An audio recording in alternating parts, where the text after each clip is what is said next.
அனைவருக்கும் வணக்கம். நான் உங்கள் பிஎஸ்.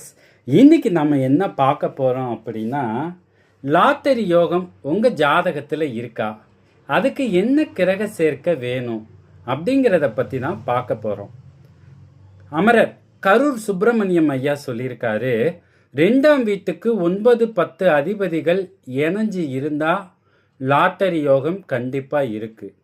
அதே மாதிரி லக்னத்தில் 9, 10 அதிபதிகள் சேர்ந்து இருந்து அந்த சாரத்தில் 2 பேரில் ஒரு சாரத்தில் 2ஆம் அதிபதி இருந்தால் கூட லாட்டரி யோகம் கண்டிப்பாக இருக்குது. கரூர் சுப்பிரமணியம் ஐயா சிலருடைய ஜாதகத்தை பார்த்து கேட்பாரு, உங்களுக்கு லாட்டரி அடித்ததா அப்படின்னு கேட்பாரு. அவங்களும் ஆமான்னு சொல்லுவாங்க. அப்போ எந்த அளவுக்கு அவர் துல்லியமாக கணிச்சு வச்சிருப்பார் பாருங்கள். அவர் சொன்ன விஷயமும் அவர் ஏற்கனவே பார்த்த ஒரு ஜாதகமும் என்கிட்ட இருக்குது. அதை நான் வரக்கூடிய பதிவுகளில் போடுறேன். இப்போ 2ஆம் வீட்டுக்கு 9, 10னா உங்களுக்கு குழப்பமாகும். உதாரணத்துக்கு நான் சொல்கிறேன். மேச லக்னத்துக்கு 9, 10க்குரியவர் குரு, சனி. இவங்க இணைஞ்சு கன்னி, விருச்சிகம் தவிர மற்ற ராசிகளில் எங்கே இருந்தாலும் லாட்டரி யோகம் உண்டு. மகரத்தில் குரு நீசமாச்சே, அவர் அங்கே இருந்தாலும் வருமா அப்படின்னா, அங்கே அவர் நீசபங்க ராஜயோகம் ஆயிடுவார் சனி அங்கே இருக்கும்போது. சரிங்களா?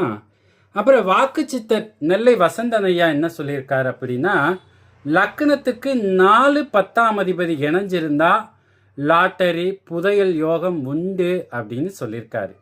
இந்த சேர்க்கை உங்கள் ஜனன ஜாதகத்தில் இல்லைன்னா கூட கோச்சாரத்தில் உங்கள் லக்னத்துக்கு 4, 10 அதிபதிகள் இணைகிற காலத்தில் இந்த யோகம் உண்டு.